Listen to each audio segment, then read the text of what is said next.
성도 여러분 반갑습니다. 3월 20일 월요일 매일의 묵상 시간에 오신 모든 분들을 환영합니다. 오늘 하루도 주님의 말씀 안에 거하시며 주님과 더욱 가까워지시는 은혜 누리시기를 예수님의 이름으로 축복합니다. 오늘 하나님께서 저와 여러분에게 묵상하게 하시는 말씀은 시편 42편 1절에서 5절까지의 말씀입니다. 하나님의 말씀을 경외하는 마음으로 함께 읽어보도록 하겠습니다. 하나님이여 사슴이 시냇물을 찾기에 갈급함같이 내 영혼이 주를 찾기에 갈급하나이다. 내 영혼이 하나님 곧 살아계시는 하나님을 갈망하나니 내가 어느 때에 나아가서 하나님의 얼굴을 배울까? 사람들이 종일 내게 하는 말이 내 하나님이 어디 있느뇨 하오니 내 눈물이 주야로 내 음식이 되었도다. 내가 전에 성의를 지키는 무리와 동행하여 기쁨과 감사의 소리를 내며 그들을 하나님의 집으로 인도하였더니 이제 이 일을 기억하고 내 마음이 상하는도다. 내 영혼아, 내가 어찌하여 낙심하며 어찌하여 내 속에서 불안해하는가? 너는 하나님께 소망을 두라.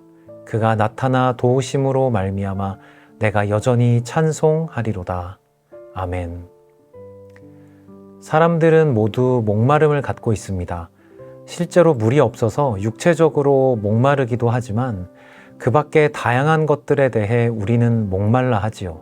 좋은 사람을 만나고 싶은 목마름, 돈에 대한 목마름, 명예에 대한 목마름, 성공에 대한 목마름, 그 밖에도 수많은 목마름들이 있습니다.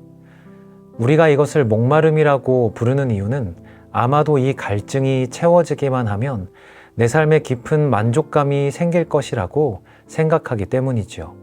그래서 사람마다 이 갈증의 대상이 다릅니다. 그리고 대상만이 아니라 우리는 갈증의 대상을 여러 개를 갖고 있습니다. 돈으로만 만족되지 않고 더 나아가 명예도 어느 정도 있어야 한다고 생각하죠. 그렇게 두루두루 다 가지게 되면 내 인생의 목마름이 사라질 것이라고 생각합니다. 과연 이 모든 것을 다 가지면 우리의 목마름은 사라지게 될까요?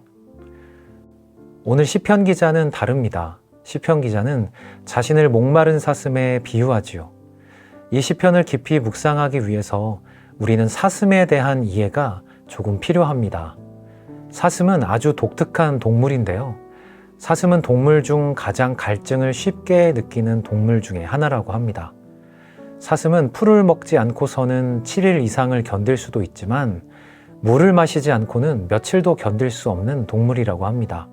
그래서 목마른 사슴에게는 물을 찾는 것이 단순한 갈증을 해결하는 것이 아니라 죽고 사느냐에 대한 문제였습니다. 시편 기자가 하나님을 찾고 있는 이유는 자신의 삶을 조금 더 나은 삶으로 바꾸고자 하는 것이 아니었습니다. 시편 기자에게 하나님은 죽고 사는 문제였습니다. 우리의 모습을 보면 시편 기자와 달리 하나님보다 재물과 명예 등에 더 목말라 하는 것 같습니다. 물론 재물과 명예는 우리의 상황을 바꿀 수 있는 것처럼 보이지요. 실제로 우리의 삶을 더 편안하게 해줄 수도 있을 것입니다. 그래서 우리는 이런 조건들이 조금이나마 사라지면 우리는 쉽게 목말라 합니다. 그런데 하나님과의 관계가 조금 멀어질 때는 그 사실에 둔감하지요. 주님께서 잠잠하시는 것 같을 때에도 우리는 죽을 것 같이 그분을 갈망하지 않습니다. 그러나 시편 42편의 시인은 상황의 변화를 간절히 원했던 것이 아닙니다. 바로 살아계신 하나님을 목말라 했습니다. 그는 하나님께 정말 목마른 사람, 마시면 마실수록 더욱 간절해지는 하나님과의 관계에 목마른 사람이었던 것이죠. 사랑하는 성도 여러분, 혹시 어느덧 우리에게 하나님은 우리의 갈증을 해결해주는 여러 가지 해결책 중에 하나가 돼버린 것은 아닐까요? 저는 이 시편 42편을 묵상하는데 수가성 여인이 떠올랐습니다. 예수님께서 수가성 여인을 만나러 가셨을 때 예수님은 이렇게 말씀하셨지요. 요한복음 4장 13절에서 15절까지의 말씀입니다. 제가 읽어보겠습니다. 예수께서 대답하여 이르시되 이 물을 마시는 자마다 다시 목마르려니와 내가 주는 물을 마시는 자는 영원히 목마르지 아니하리니 내가 주는 물은 그 속에서 영생하도록 솟아나는 샘물이 되리라. 여자가 이르되 주여 그런 물을 내게 주사 목마르지도 않고 또 여기 물 기르러 오지도 않게 하옵소서. 아멘. 우리에게는 이미 다시 목마르지 않는 생수이신 예수님께서 함께하고 계십니다. 예수님은 그 어떠한 것으로도 대체될 수 없는 우리의 갈증을 해결하시는 유일한 분이 되십니다. 그런데 우리는 마치 다시 목마른 것처럼 주님 아닌 다른 것들을 갈망하고 있지는 않을까요? 사랑하는 성도 여러분, 다른 것들에 목마르지 마시고 하나님을 향한 목마름을 가지시기를 축복합니다. 그리고 하나님을 향한 목마름은 더욱더 목마르게 되시기를 축복합니다. 혹시 이 영상을 보시는 분들 중에 하나님을 향한 목마름을 잊어버리신 분이 계십니까? 그렇다면 오늘 시편 기자의 고백 중 4절을 다시 한번 묵상하시기를 원합니다. 시편 42편 4절은 이렇게 기록하고 있지요.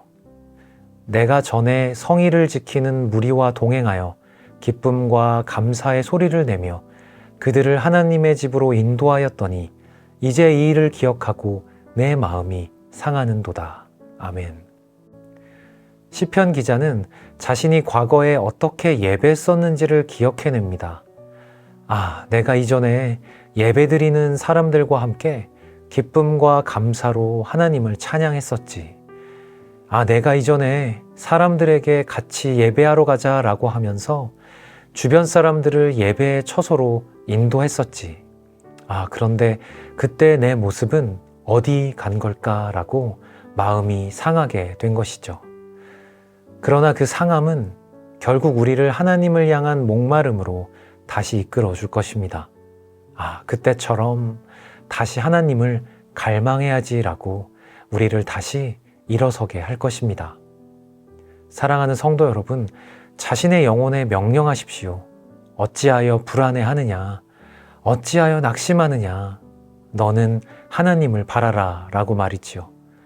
오늘 시편 42편의 기자처럼 하나님이 느껴지지 않을 때에도 우리의 영원한 소망이 되시는 하나님을 붙드시는 저와 여러분이 되시기를 예수님의 이름으로 축복합니다. 기도하겠습니다. 사랑하는 하나님, 이 세상을 살면서 어느덧 하나님을 향한 갈증을 잊고 살았습니다. 주님 아닌 다른 것들을 목말라 하면서 정작 가장 중요한 것은 잊고 살았습니다. 이제 나의 영혼에게 명령하겠습니다. 다시 하나님을 바라보겠습니다. 주님으로 더욱 목마르게 하시옵소서. 주님을 향한 갈증의 축복을 주실 주님만 기대합니다. 사랑합니다. 예수님의 이름으로 기도합니다. 아멘.